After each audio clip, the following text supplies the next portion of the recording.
Hey everybody, let's start the day with an interesting story about the Olympics. Well, interesting to me, hopefully to you. We're going to talk about ratings and what the expectation should be around this set of games and probably games in the future. International competition is supposed to bring everyone together, and yet the media is dead set on dividing people. And it seems to be working. It's being reflected in these ratings, and there's going to be a little bit of schadenfreude here. At the same time, I do feel bad because these athletes have trained their entire life for these games, and they're not getting the recognition that they deserve. Not by a long shot. Let's take a quick look. Here we go.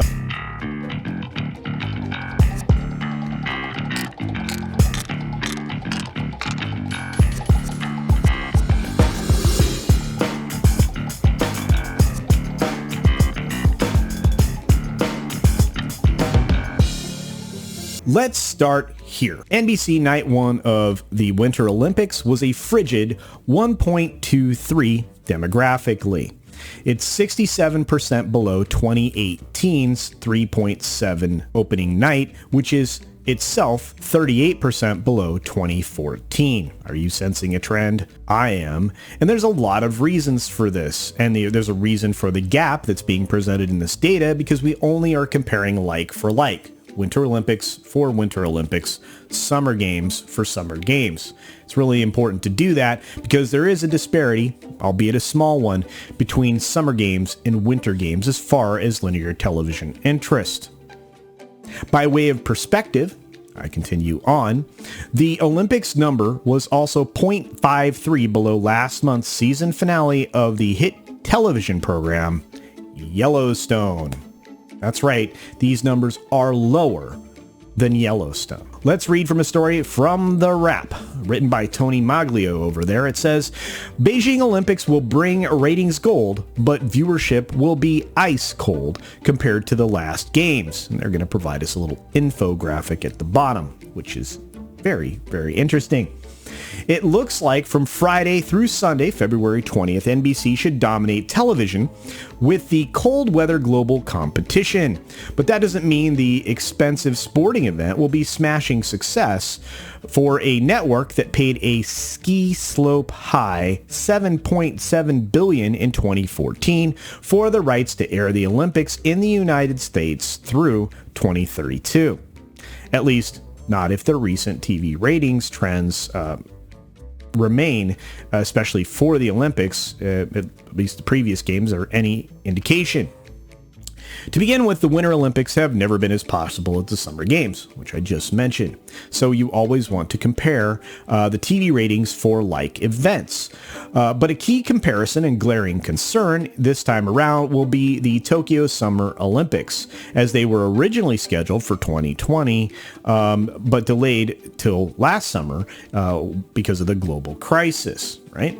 The Tokyo Games averaged 12.5 million primetime viewers. Incredibly disappointing numbers. It's a nice number for broadcast these days. Considering recent history, however, that tally wouldn't turn any heads. No kidding. And we're going to get to some numbers. It's amazing. Like last summer's Tokyo Games, the Beijing Olympics have little to no live attendance. Well, that's on China. I'm sorry, which hurts the television viewer experience and thus the average TV viewership itself. I have to say this. When you're watching downhill skiers, when you're watching snowboarders, when you're watching a lot of this stuff that isn't taking place in an arena, I'm not sure it really matters if there are live spectators or not, because I don't think it really changed other than the ringing of the cowbell for the downhill skiers or whatnot. I don't see that, but okay. The time zone is also comparable to last year's Summer Games, which is 14 hours ahead of Eastern Time and 17 hours ahead of Pacific Time.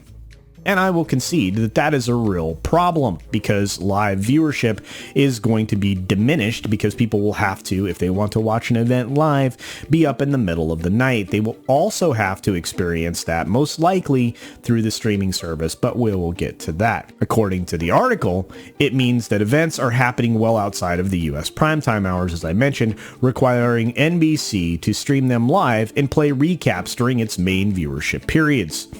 Those are both big negatives. They are. The actual rating declines from the Tokyo event. The primetime viewership for the 2020-2021 games shrunk 47%, nearly half from the directly Rio Summer Olympics of 2016. Again, we have to compare summer to summer, winter to winter. That's fair. Rio de Janeiro, which averaged 23.5 million total views per night, is just 2 hours ahead of EST, which obviously is going to help. So it's making programming of prime time here in the United States pretty seamless.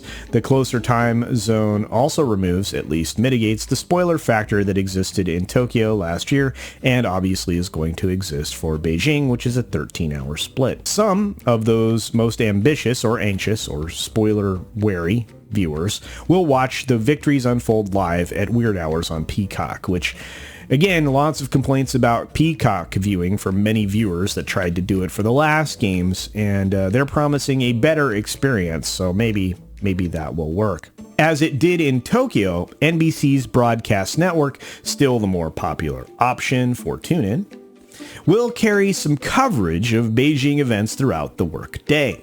But even there, the network has seen an erosion of interest. Yes, you guys have been destroying your audience, it seems like on purpose. But we won't get too political today. We did not bother including any delayed viewing, as that would only add a few 100,000 more viewers for even the biggest live sporting events. And believe me, we know this. Nielsen knows this. They tried to add the, delayed viewing stuff, and it didn't really reflect a huge change in viewership.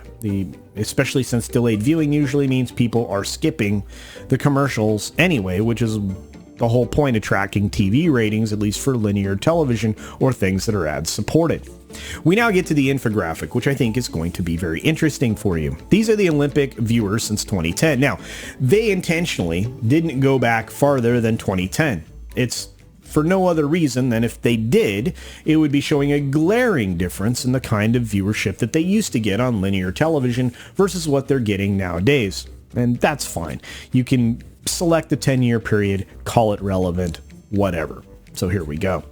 Vancouver, London, Sochi, Rio, Beijing, and Tokyo. Now, mind you, we're going to pay attention to the Winter Games.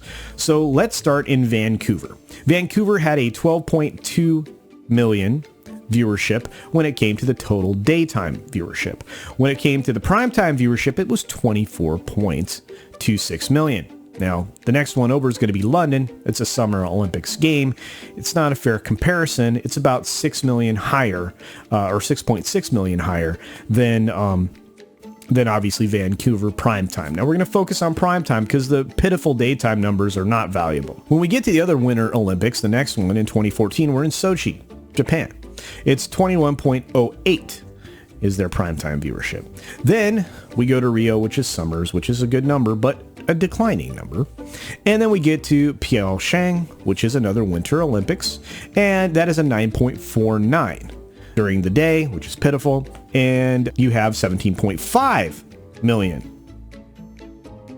watching prime time. Not a great number. By the time we get to Tokyo, which is another Summer Olympic game, at a time when everybody is pretty much tied to their houses or spending a lot more time at home, even if they aren't, you still only rock, and that's a Summer Games, mind you, which was actually in 2021, 12.5 million. So now we have dropped from a Winter Game daytime viewing number, which is 12.2 million.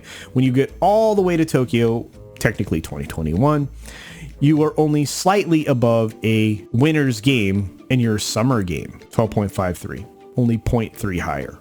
That's insane. Anyway, I thought it would be a lot of fun to take a look at those numbers. But do realize that these numbers are not really even the point, because the numbers are dramatically different even in prime time. Let's take a look. Showbuzz Daily, we can take a look at night one. The official broadcast nationals, looking at these numbers. The sales demo ratings, these are important numbers, are 0.67.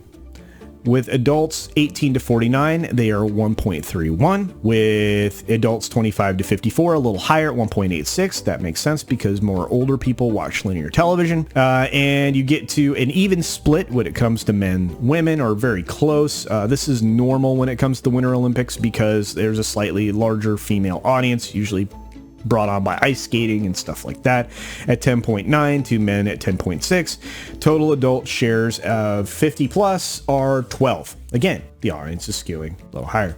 When you get to the person's 2 plus households, you're looking at 8.1 million. 8.1 in prime time, which is just a little under twice as much as a rerun of Young Sheldon at the same time. I bet you they wish they had 12 million people watching. They didn't. I don't think these numbers are going to change much. I'm not sure if you do. Either you're going to see an erosion of these numbers across the entire games. It's being held in an unpopular place. There's been a lot of issues surrounding these games, and we'll get to another one in a later video this week about how athletes are being treated if they test positive for the global crisis thing. And it doesn't sound great, but I'm just curious, what do you think? Are these ratings videos worth it? Was it fun to walk down this road and discover that something as popular as Yellowstone kicked the bejesus out of this thing? Football pulls in more bigger numbers than this in prime time. I mean, seriously, do you think the Super Bowl is going to rock an 8 million number? No. Even the World Series, you think it's going to rock an 8 million number? No. Wow. How the mighty have fallen. Well, it's, again, NBC's own problem. But anyway, are you surprised? Do you think these numbers are going to likely kick up, go down, stay flat? I'm just curious. I appreciate all the thoughts that you guys put in the comment section down below. And again, if you're interested in these kind of videos, let me know about that too. I'm very interested in supporting other independent creators here on the platform. We've got a great number of them that are starting to grow, and I appreciate that. I really do. The fact that you guys are investing time in some of these other independent folks here is amazing. We, of course, have Zach, otherwise known as Brightest Day, who has finally reached the 1,000 subscriber mark, but still needs about 2,000 viewing hours. So we have to make sure to continue to watch his content. And there are many more that are on the cusp of these great growth numbers and are right on the verge of monetization on YouTube. But that's not the end all be all. You have to continue to grow. And again, they are working very hard to provide you with great content. So do spend some time on everybody's channels, giving them the like. And if you're not subscribed, it doesn't cost anything. Hit the subscribe button. And if you really like something, share it out. Make sure other people see it. And of course, the commentary increases the engagement across the board. And I know they'll appreciate that, as will I. Be sure to take care of yourself, take care of others, wash your hands, of course, because it's good hygiene. And until next time, bye. No. Thanks for visiting today. Be sure you're subscribed and hit that for alerts. Yay! Of course, like and share all of the videos that you can, as it helps with the algorithm. Have a great day.